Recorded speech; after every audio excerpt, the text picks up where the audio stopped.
I just sent out the article where I was talking about the strike force or SRT guards, and it was titled "The Strike and Abuse of Force by Militarized Virginia Prison Guards."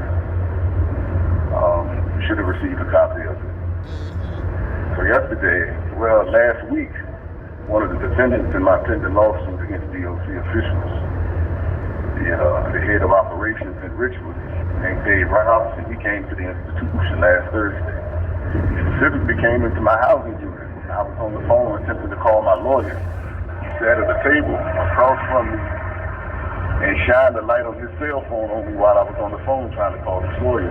All of this can be seen on the surveillance camera. I don't know if this is some type of indication that I was being targeted. I don't know what was going on. But anyway, he is one of the people that was responsible for the abuse going on in the VDOC. In fact, one of my correspondents had sent me a message a few weeks ago saying that they're trying to do a public investigation of Dave Robinson. They compared him to Joseph Goebbels, that this man has been involved in a lot of abuse across the VDOC, a lot of racist mistreatment of prisoners, and that there's a push out there in the public to expose him and his long history of brutalizing and abusing Virginia prisoners. So anyway, suddenly, after I sent this article out about the strike force people, which I asked that you make sure it's circulated broadly, strike force comes, they locked down yesterday, they come straight to my cell block, come to my cell, shake me down, they ransack my property, they claim they stole a cell phone in my property. A television that was given to me by the warden here, they claimed it was contraband, and the warden confirmed that they gave me the television after my television was stolen when I left Suffolk. So, I'm now back in segregation. They have me back on this heightened security harassment, body cameras. Every time they have contact with me, they got me in a specially designed cell with a big steel box on the door, and all this extra measures, when I have done absolutely nothing. All right, I'm being held in an empty cell. They're denying me all property. I don't have my eyeglasses. I don't have my medications. I have nothing. I'm in an empty cell. I've been in here since yesterday morning. Pretty much, I don't know. Initially, they acted like they were trying to be kind and cooperative, etc., until I started not eating. Then they came with various messages trying to get me to eat, asking why I wasn't eating, etc. I made it because y'all just set me up, obviously. And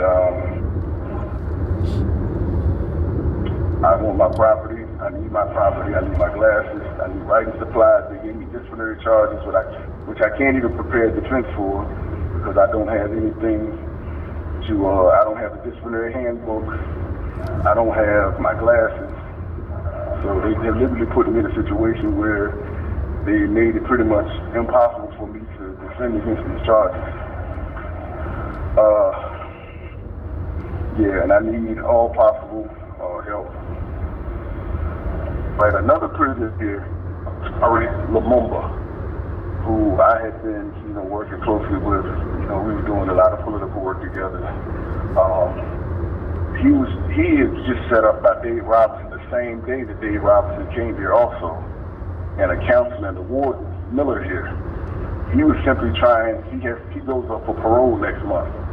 He was trying to get his counselor to receive a parole plan from a legal aid clinic on the street that had been prepared for him to upload to the parole board so they could consider it next month when he goes up for parole. The counselor didn't want to assist him, so he was telling her, this is basically your job as my counselor to help me with my parole plan and to help me, present what materials I need to submit to the parole board. So the counselor went to the warden and blew the situation up. I mean, it doesn't even make sense what they're trying to say.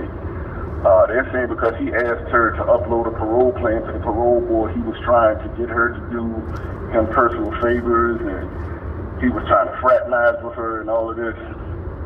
They wrote him a charge without any investigation in violation of their own disciplinary policy. And Dave Robinson was here the same day, and him and Dave Robinson has an extensive history of a circle of retaliation against him. They transferred him all over the prison, and for him writing articles publicizing Dave Robinson's abuses at prisons and in the VDOC. So this is obviously something that was also concocted by Dave Robinson.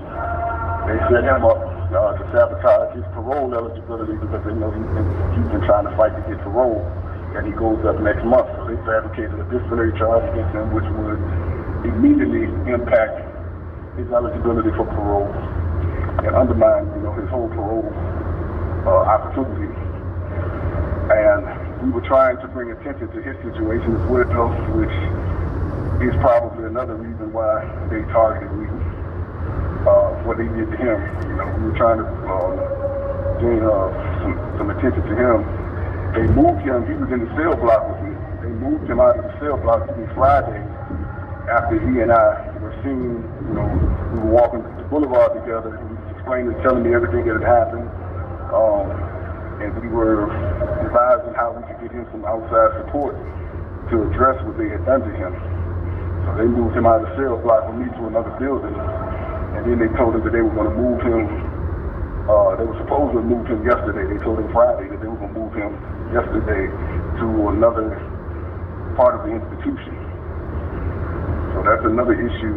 That was another incident of retaliation against someone who had been challenging them. And, say his name again. Robinson was likely to have had a hand in. Say again. Say the brother's name again. His name is Askari. Askari Lumumba, Lumumba.